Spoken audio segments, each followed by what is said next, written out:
Hello hello hello guys, hello everyone. तो कैसे हो आप सब लोग? एक बार फिर से आप सबका बहुत बहुत स्वागत है आपके अपने इस सुनहरे यूट्यूब चैनल सुधांशु एमबीबीएस पर। और 21 डेज की केमिस्ट्री री नीट कमबैक सीरीज जो अपनी है उसका डे 3 है। और आज आपके लिए एक बहुत शानदार चुन्नू मुन्नू सा चैप्टर, छोटू सा चैप्टर इनऑर्गेनिक केमिस्ट्री का लेके आ गए हैं, जिसका नाम है डी एंड एफ ब्लॉक, जिससे 1 से 2 सवाल आपको नीट के एग्जाम में जरूर जरूर जरूर देखने को मिलेंगे। और माय डियर फ्रेंड, अगले 15 से 20 मिनट में डी ब्लॉक एलिमेंट के जितने भी इंपॉर्टेंट कंसेप्ट है सबको आपके दिमाग में फिट करने की पूरी जिम्मेदारी मेरी है। रटवाने का काम मेरे से होगा नहीं। जो चीजें रटने की है, like electronic configuration F block वालों का, डी ब्लॉक वालों का, खुद से पढ़ ले। यहां मैं पूरी टेबल लाकर इलेक्ट्रॉनिक कॉन्फ़िगरेशन नहीं रटवाऊंगा आपको, बट जितनी चीजें समझने की है, जिनसे सवाल आता है, वो सवाल, वो कंसेप्ट, चाहे वो ऑक्सीडेशन स्टेट का हो, इंटरस्टिशियल का हो या किसी का भी हो, वो आपके दिमाग में सेट कर जाऊंगा, इस बात की पूरी गारंटी है। और एनसीईआरटी की आपकी उस किताब के जितने भी स्टेटमेंट इंपॉर्टेंट है, जितने भी एक्सेप्शन है, वो सारे के सारे यहां पढ़ा के जाऊंगा, जिनसे नीट या जेई में सवाल आ चुका है। ठीक है, बिना किसी देरी के शुरू करते। चैनल पर नए हो तो लाइक शेयर सब्सक्राइब दम से ठोकिएगा, महाकाल का नाम लेकर शुरू करते हैं भाई चैप्टर। समझिएगा भाई, डी ब्लॉक के एलिमेंट होते क्या है। सबसे पहले my dear friend, when last electron enter in n-1d subshell, जब आखिरी इलेक्ट्रॉन किसी का n-1d सबसेल में आता है, यानी कि कुल मिला के डी वाले कॉन्फ़िगरेशन में फिट होता है, उसको अपन क्या कहते हैं? डी ब्लॉक का एलिमेंट कहते हैं। जब अंतिम इलेक्ट्रॉन n-1d उपकोष में प्रवेश करे तो उसको किसका एलिमेंट कहते हैं? अपन डी ब्लॉक का एलिमेंट कहते हैं माय डियर फ्रेंड। और इनका बेसिक इलेक्ट्रॉनिक कॉन्फ़िगरेशन क्या होता है? इनका इलेक्ट्रॉनिक कॉन्फ़िगरेशन होता है n-1d 1 to लेकर 10 और ns 0 से 2। कई बार आपको ऑप्शन में कंफ्यूज किया जाएगा, कई बार डी के ऊपर पावर 0 से 10 दी जाएगी। और देखो, मैं तुमको एक क्वेश्चन करवा देता हूं। एक क्वेश्चन है कि कौन सा ऑप्शन जो है वो सही है, कौन सा ऑप्शन जो है वो सही है, वो आपका क्वेश्चन है। ऑप्शन नंबर पहला में लिख देता हूं, डी की पावर 0 से 10, एस की पावर 0 से 2, डी की पावर 0 से 10, एस की पावर 1 से 2, डी की पावर 1 से 10, एस की पावर 0 से 2, और दूसरा है none of this.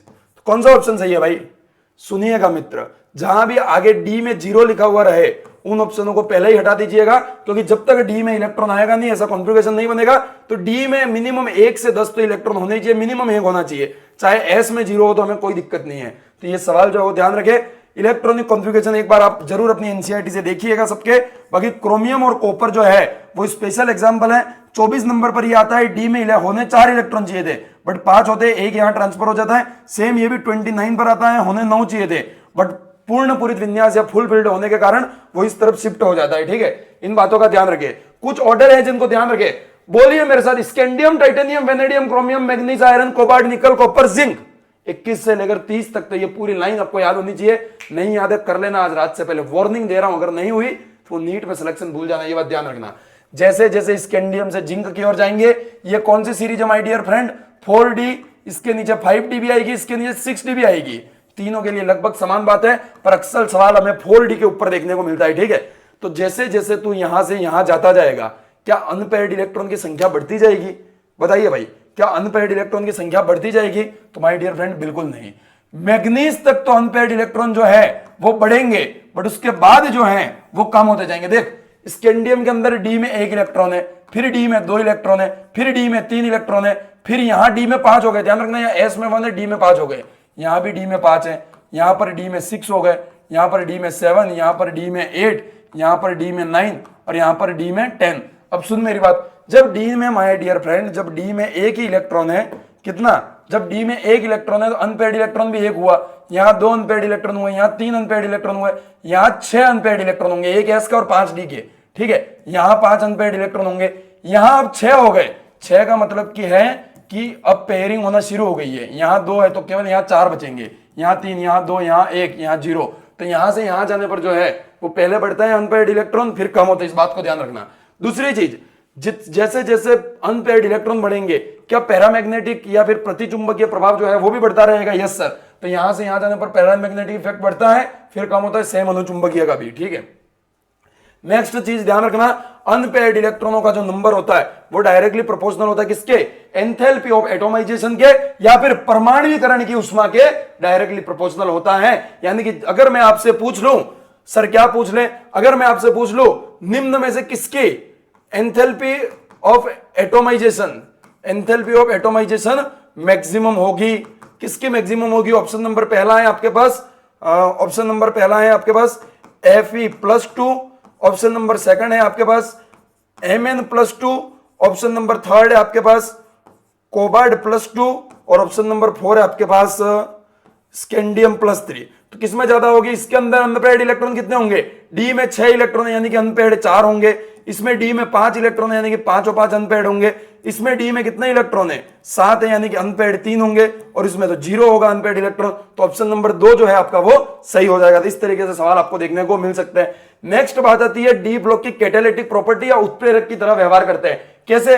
D block के एलिमेंट जो होते हैं वो कैटालिटिक नेचर को शो करते हैं। मेनली 2 रीजन है। पहला, इनके पास फ्री वैलेंसी होती है, मुक्त संयोजकता होती है, डी ब्लॉक पूरा खाली पड़ा हुआ रहता है जिस कारण वो उत्प्रेरक की तरह व्यवहार करते हैं। दूसरा, इनकी वेरिएबल ऑक्सीडेशन स्टेट, इनकी ऑक्सीडेशन स्टेट बार बार बदलती रहती है। ये +1 से लेकर +7 तक की ऑक्सीडेशन स्टेट दिखाने का दम रखते हैं भाई ये, ठीक है।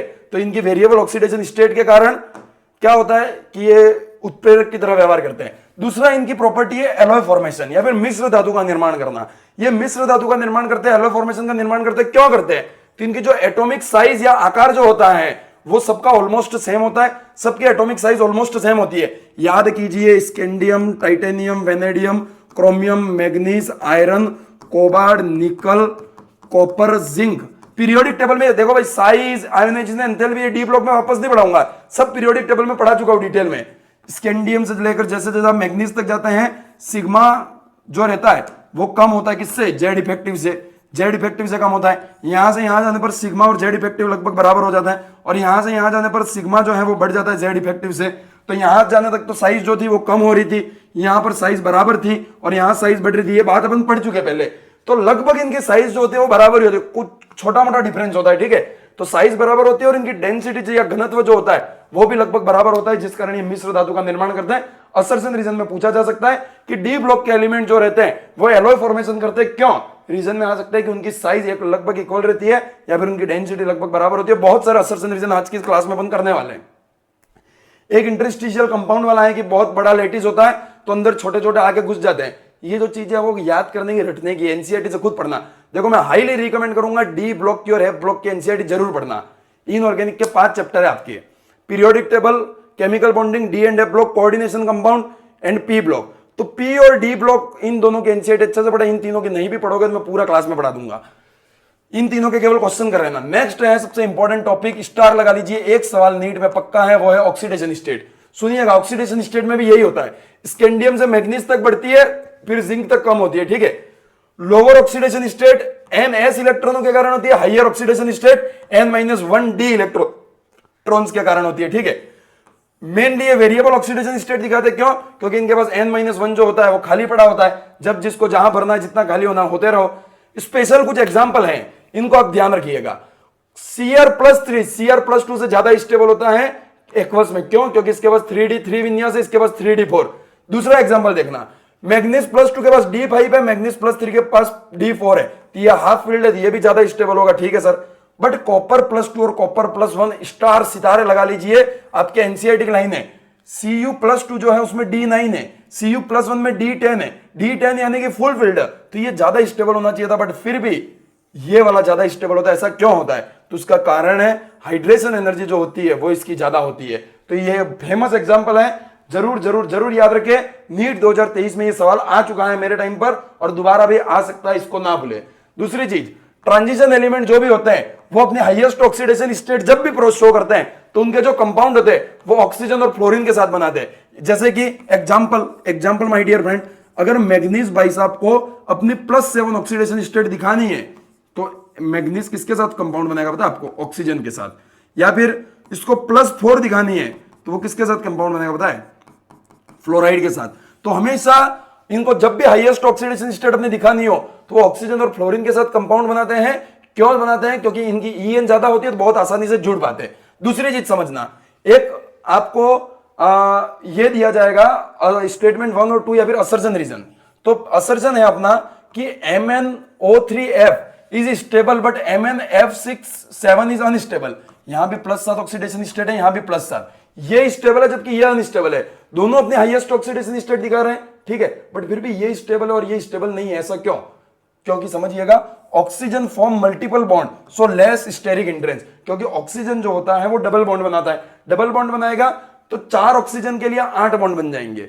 वहीं आप फ्लोरीन लोगे 8 बॉन्ड बनाने के लिए तो आपको 8, जैसे कि मैं क्या समझाना चाह रहा हूं माय डियर फ्रेंड, अगर आपको मैग्नीज की +7 ऑक्सीडेशन स्टेट को शो करनी है तो आपको 3 ऑक्सीजन और 1 फ्लोरीन से काम चल जाएगा, यानी कि टोटल 4 कंपाउंड से काम चल जाएगा। वहीं केवल आप फ्लोरीन लेना चाहे, केवल आप फ्लोरीन लेना चाहे 7 फ्लोरीन लेने पड़ेंगे।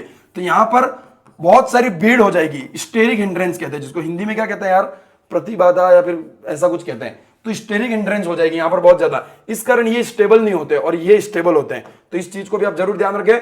दोनों को यूज करते हैं बट प्रायोरिटी हमेशा ऑक्सीजन को देते हैं। देखो, ऑक्सीजन और फ्लोरीन दोनों यूज करते हैं, क्यों यूज करते हैं? हाई ईएन के कारण। तो तुम्हारे दिमाग में जरूर ये कंफ्यूजन आएगा कि फ्लोरीन की ईएन ज्यादा होती है तो उसको प्रायोरिटी देनी चाहिए, बट प्रायोरिटी अपन ऑक्सीजन को देते हैं हिंड्रेंस कम करने के लिए, ठीक है। दूसरी चीज, acidic character is directly proportional to EN and oxidation state, यानी कि आपका जो अम्लीय गुण है वो पॉजिटिव ऑक्सीडेशन स्टेट बढ़ने के साथ साथ बढ़ता है। जैसे कि एक एग्जांपल, MnO, MnO2 और Mn2O7, जैसे जैसे यहां पर आप +2 ऑक्सीडेशन स्टेट है, यहां +4, यहां +7 मैग्नीज की, जैसे जैसे आप यहां से यहां जा रहे हैं ऑक्सीडेशन स्टेट जो है वो क्या होती जा रही है? बढ़ती जा रही है। तो यहां से यहां जाने पर जो एसिडिक स्ट्रेंथ है वो भी आपकी क्या होती जाएगी? बढ़ती जाएगी। तो इस चीज का भी आप बहुत अच्छे से ध्यान रखें। बेसिक इसका जस्ट उल्टा होता है। नेक्स्ट चीज, जब हम ग्रुप में नीचे जाएंगे तो हाइयर ऑक्सीडेशन स्टेट जो है उसकी स्टेबिलिटी क्या होगी? बढ़ती जाएगी। क्यों? क्योंकि लेटिस एनर्जी बढ़ रही है और ऑक्सीडाइजिंग नेचर जो है वो कम होता जा रहा है। तो इस पॉइंट, देखो ये सब पॉइंट याद रखने के हैं, इन सबको याद रखें। बाकी डी ब्लॉक के जितने भी इंपॉर्टेंट पॉइंट थे वो कवर हो गए। अब ये जितने भी साइज, आयोनाइजेशन एनर्जी, ये सब मैं पीरियोडिक टेबल में पढ़ा चुका, इसलिए यहाँ नहीं पढ़ा है। जो अलग से इंपॉर्टेंट चीजें थी वो आपको सब पढ़ा दी है। नेक्स्ट हम एफ ब्लॉक की ओर बढ़ते हैं। एफ ब्लॉक में 2 आदमी आते हैं, पहला लेंथेनॉइड, दूसरा एक्टिनॉइड। मैं फिर बोल रहा हूं, विन्यास कैसे लिखते हैं एफ ब्लॉक का, उसकी साइज क्या होती है, सब चीजें मैं पढ़ा चुका हूं। कहां पढ़ा चुका हूं? पीरियोडिक टेबल में, वो लेक्चर जाके देख लो। जो अलग से प्रॉपर्टी है वो अपन यहां पढ़ेंगे। When last electron enter in n-2f, वहां n-1d में आता था, यहां n-2f में आता है। कॉन्फ़िगरेशन में एक ही बात ध्यान रखें कि f के ऊपर कम से कम 1 तो रहना चाहिए, 0 से 14 नहीं होना चाहिए, ठीक है। उसके बाद ये गुड कंडक्टर होते हैं किसके? जितने भी एफ ब्लॉक के एलिमेंट है वो गुड कंडक्टर होते हैं किसके? हीट के और इलेक्ट्रिसिटी के, उच्च चालक होते हैं। वहीं एक्टिनॉइड जो होते हैं वो बहुत ज्यादा रिएक्टिव होते हैं। एक्टिनॉइड मोस्टली रेडियो एक्टिव होते हैं, इस कारण वो बहुत ज्यादा रिएक्टिव होते हैं। देखो मैं बोल रहा हूं बेसिक पॉइंट सारे में पीरियोडिक टेबल, केमिकल बॉन्डिंग में पढ़ा चुका हूं। ये केवल वो प्रॉपर्टीज है एनसीईआरटी की, वो लाइन है जो वहां नहीं पढ़ाई है। दूसरी चीज, एक्टिनॉइड कॉन्ट्रैक्शन जो होता है वो लेंथेनॉइड कॉन्ट्रैक्शन से ज्यादा होता है। अपन ने पढ़ा था actinoid contraction and lanthanoid contraction. Lanthanoid contraction के कारण जो 4 वाले हैं, 4th पीरियड वाले, उनका साइज छोटा हो रहा था। एक्टिनॉइड के कारण 5th वालों का साइज छोटा हो रहा था। तो क्यों भाई? समझना, एक्टिनॉइड कॉन्ट्रैक्शन ज्यादा होता है लेंथेनॉइड से। क्यों समझना? क्योंकि अपन ने शील्डिंग इफेक्ट पढ़ा था, SPDF। तो F का सबसे पुअर तो होता है, उसमें भी यहां 4 है, यहां 5 है, तो 5F का सबसे पुअर होता है। इस कारण एक्टिनॉइड कॉन्ट्रैक्शन ज्यादा इफेक्टिव होता है, इस बात को ध्यान रखिए। दूसरी चीज, जनरल ऑक्सीडेशन स्टेट, तो लेंथेनाइड की नॉर्मली ऑक्सीडेशन स्टेट +3 होती है, एक्टिनाइड की +7 तक हो सकती है। ऐसा क्यों? क्योंकि सुनना भाई, ये मामला है अपना। यहां मैं बना रहा हूं लेंथेनाइड का केस, यहां मैं बना रहा हूं एक्टिनाइड का। तो लेंथेनाइड में ये F है 4F और ये है 5D, वही यहां पर है 5F और ये है 6D। तो यहां पर ये 5 और 6D के बीच में ऊर्जा अंतराल बहुत कम होता है। यहां के इलेक्ट्रॉन यहां आसानी से मूव कर जाते हैं, तो अनपेड हो जाते हैं, जिस कारण एनर्जी गैप बहुत कम होता है, लेस एनर्जी गैप, जिस कारण बहुत ज्यादा ऑक्सीडेशन स्टेट दे सकता है, जबकि इसके इलेक्ट्रॉन यहां नहीं जा पाते, तो वो इसी में घूमते रहते हैं, तो इनका एनर्जी गैप बहुत ज्यादा नहीं हो पाता है, ठीक है। एक असर्शन रीजन है रिएक्टिविटी या फिर क्रियाशीलता of earlier lanthanide quite similar to calcium.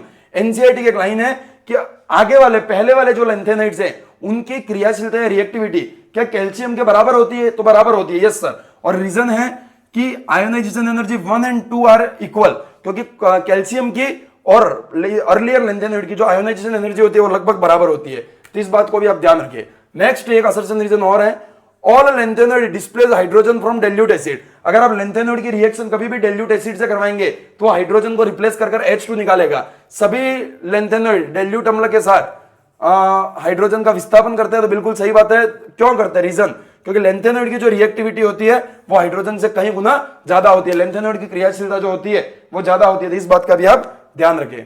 बाकी जितनी भी मेन चीजें थी वो सारी मैं कवर कर चुका हूं। मैं बता रहा हूं जितने भी बेसिक इंपॉर्टेंट पॉइंट थे वो सारे के सारे मैं कवर करवा चुका हूं पीरियोडिक टेबल केमिकल बॉन्डिंग में। इसके अलावा जितने इंपॉर्टेंट पॉइंट थे मुश्किल से 15 मिनट का समय लिया है और आपका काम करवा दिया है। तो 15 मिनट में ये एक्स्ट्रा जितने पॉइंट है, और मैं हाईली रिकमेंड करूंगा please please please must read NCERT की सारी लाइनें इंपॉर्टेंट है, जरूर पढ़े 2-3 बार, और एटलीस्ट एनसीईआरटी के क्वेश्चन जो दे रखे हैं उनको 2 से 3 बार जरूर करें। डी एंड एफ ब्लॉक में ज्यादा समझने की कोई चीजें नहीं थी, but part of our syllabus 1-2 सवाल पूछे जाएंगे जिनको पढ़ेंगे। बाकी समझने वाले 3 ही चैप्टर हैं, पहला इनऑर्गेनिक में पीरियोडिक टेबल, दूसरा केमिकल बॉन्डिंग और तीसरा कोऑर्डिनेशन कंपाउंड। ये 2 हम बहुत अच्छे से समझकर कंप्लीट कर चुके हैं, कल कोऑर्डिनेशन को भी जड़ से उगाड़ के फेंक देंगे। Thank you very much, all the very best. Like share subscribe कर देना और वो हाइप पॉइंट वाला जो चीज है उसको हाइप दे देना, ठीक है। बाय बाय, मिलते हैं अगली क्लास में।